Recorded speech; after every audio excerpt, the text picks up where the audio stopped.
Welcome back, Freelancer, to the channel. I'm Unclear Reader, and today we're going to go over the patch notes from yesterday's big Anthem drop. So, let's jump right in.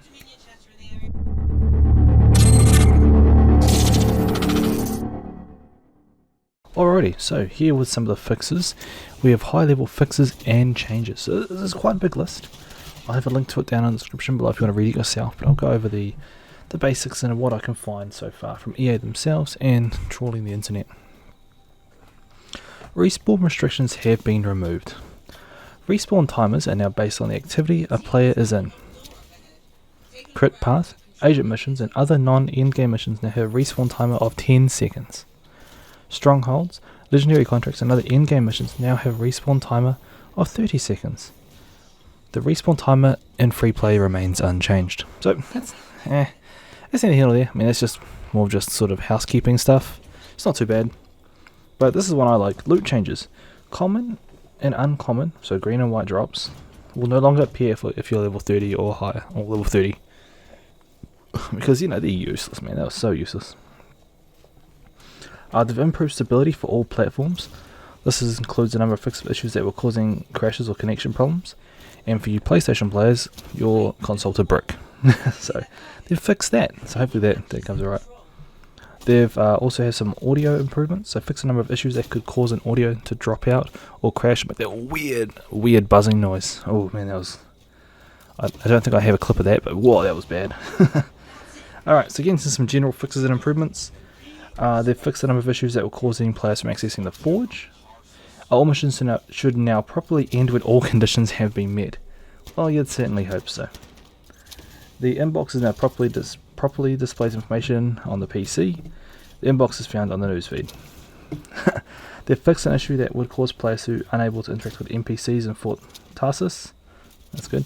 The vault is no longer accessible from the Forge. This change was made to improve performance. So, okay, they've changed some stuff to make it a bit easier for you. And life stuff, it's not bad. Fixed an issue that would cause the game to hang when entering menus while on an expedition. That's cool. That's cool. Titans will no longer respawn after they have defeated. For example, the mission where you have to defeat 3 lesser Titans, I think it is. If you do 2 and then die, the other 2 won't respawn when you come back. It's just the last one left. So that's not too bad. Server shutdown messages will appear less often. Hope not too less. I haven't actually tried it out myself. The ability to quick play into a stronghold has been added back into the game. So they took it out and now put it back. Mouse 4 button is no longer bound to the back button for PC players.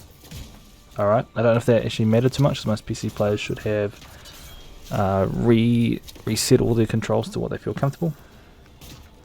Crashes that occur while selecting certain conversation options while interacting with the NPC have now been fixed.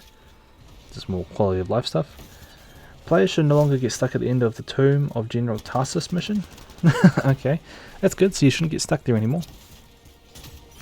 Players should now run less into issues during quick play missions. Additional improvements to quick play will be coming in future, so there'll be more updates for quick play so you get less issues, less crashing, less bug drops. Players should now receive a credit for the There Be Giants challenge when they're downed, and even when the event is active. Okay, I don't know if that helps or not. Improve the audio when defeating creatures to provide better feedback. Alright, okay. Change wording for server shutdown messaging to better indicate that there's just the player server shutting down, not the entire game server. It's just some language issues, that's not bad. That's some quality of life stuff that people wouldn't really have thought of. Players may now launch an expedition from anywhere within the launch bay and Fort Tarsus. PS4 LED lights will now change based on the javelin being used. Didn't know if you needed to add that, but it's pretty cool. It's like when they did it through Infamous. That's pretty neat. It should now be harder for players to get stun locked by certain enemy compositions. Okay. I don't know if that was a problem for some people. I just jumped and moved. It was really easy to get out of stuff. The values on max flight time inscriptions have been increased. Cool. The appearance of the N7 vinyl of Legion of Dawn has now been improved.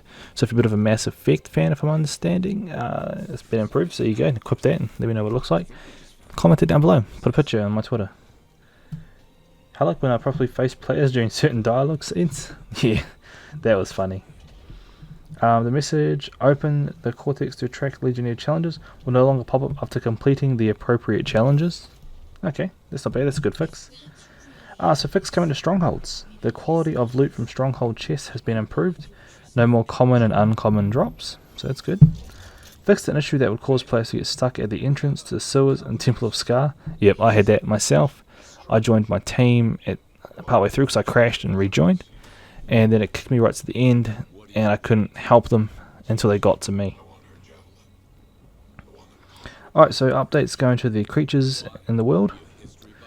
Titans have had several balance changes to all variations of Titans. They've reduced overall damage to mitigation from 100 to between 70 and 75 depending on the damage type. Increase the time that weak points are exposed. They've fixed an issue that prevented effects from applying, thus preventing combos. Increase the damage Titan takes from weak point hits. Lesser Titan's weak points have been changed to always be active. That's pretty cool. Improve the collision on the ring and seeking projectile attacks. This should make them easier to dodge. Decrease the radius of seeking projectile attack, which is great because those things were hitting you around corners and stuff, man. They were mental. Decrease the damage done by self-destructibility. That's cool, so when they blow up you don't just fall over like a potato. Frozen Scar Enforcers and Scrappers can no longer move or attack while frozen. Well, I'd certainly hope not, we can't. The monitor's health has been greatly reduced in the Heart of Rage stronghold. Oh, come on, that fight was awesome. I did that day one, and it was a beautiful fight. I loved that. There was just a giant bullet sponge, and you had to lay rounds, and just keep fighting and fighting and fighting. That was so good. It says Force. Players will be less likely to repeatedly be staggered by heavy attacks. Adjusted the force applied to some creature attacks down, which will lower the frequency of players being staggered. Okay, so it's not going to be staggered as much, more running around, keep moving. Probably more for the interceptor than anything, I think. So we've got damage and item scaling changes that also came with this patch. It's a pretty big patch, pretty meaty patch. Adjusted the damage scaling of secondary damage sources. These now scale with average item power. This will allow these damage sources to better scale in the Grandmaster difficulties. And this increase will scale the following: melee damage, combo damage, ultimate damage, status effects, item procs. For example, proc from Vena's Thunder. Okay, I don't know what that is. Sounds cool. Item power scaling has changed to better reflect the actual power of the item based on its rarity. This is applied to all items retroactively. Players will see the power of the items go up. That's pretty cool. So some good fixes there. And now to the nitty-gritty stuff. Gameplay bug fixes. The ultimate ability bar will no longer appear full at the start of a mission when it isn't actually full. That was so annoying. I thought I had an ultimate, jumped in as my storm, popped up and stood in front of everyone, and then I kept trying to mash it, it didn't work. I got monstered and died.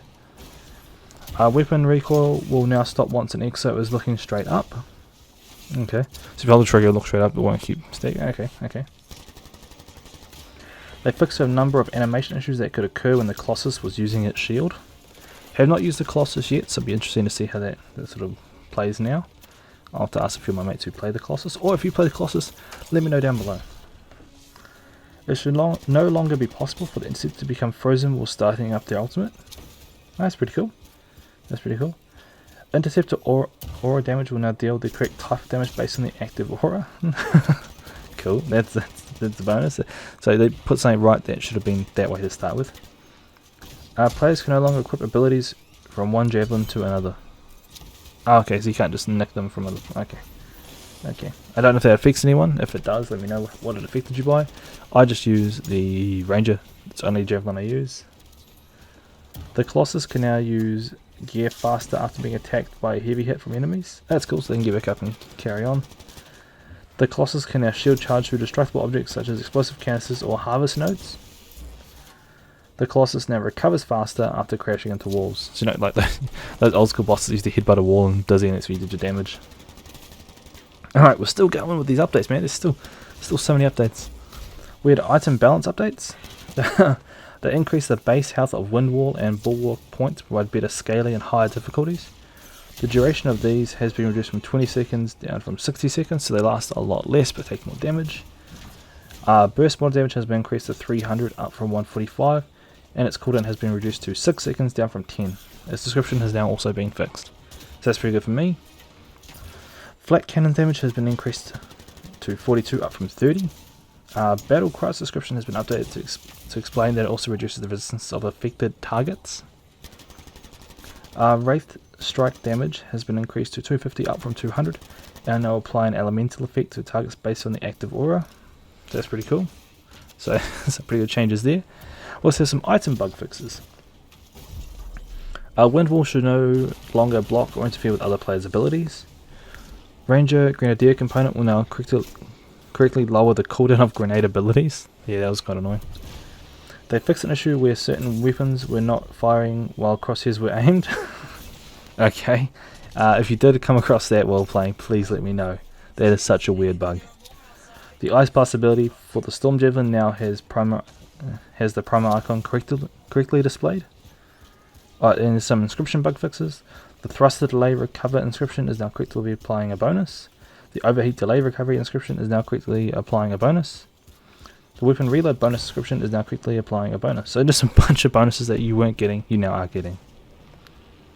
So some Masterwork item balance updates. So it increased the base damage of the following Masterwork weapons.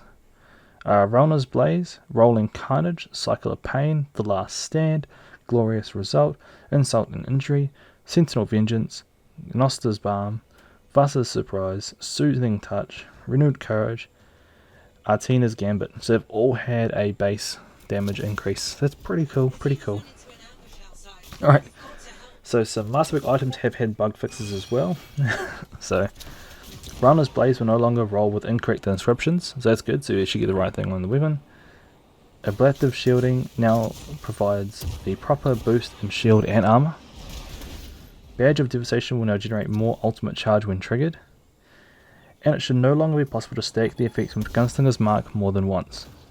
Alright, so that is the list of big changes that they released in March the 9th. So was it yesterday? Today for some of us. So big patch in Anthem, so pretty amazing stuff. But whew, that was so much stuff to go through. So I will be jumping back on Anthem.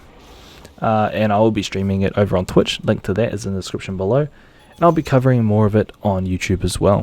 So if there's anything you guys want to see, any changes you want to see me put into action, comment them down below. And if any of these bugs affected you, please let me know, because I'm curious. I was affected by a few of them myself, but none that I've really noticed. I just thought it was and I will be doing a re-review of Anthem in a month's time. See if all the changes coming out over the next month from release to now, or till then, sorry, have actually improved the game. So I'll do a comparison from then to now. So thank you everyone for watching this video, and if you stayed to the end, hit that like button, hit that subscribe button, help me get to 1700 subscribers, and next month I'll be showing you some awesome love on this channel with Steam giveaways. So, but we'll talk about that later on next month. But for now guys, thank you so much for watching. Until then, bye.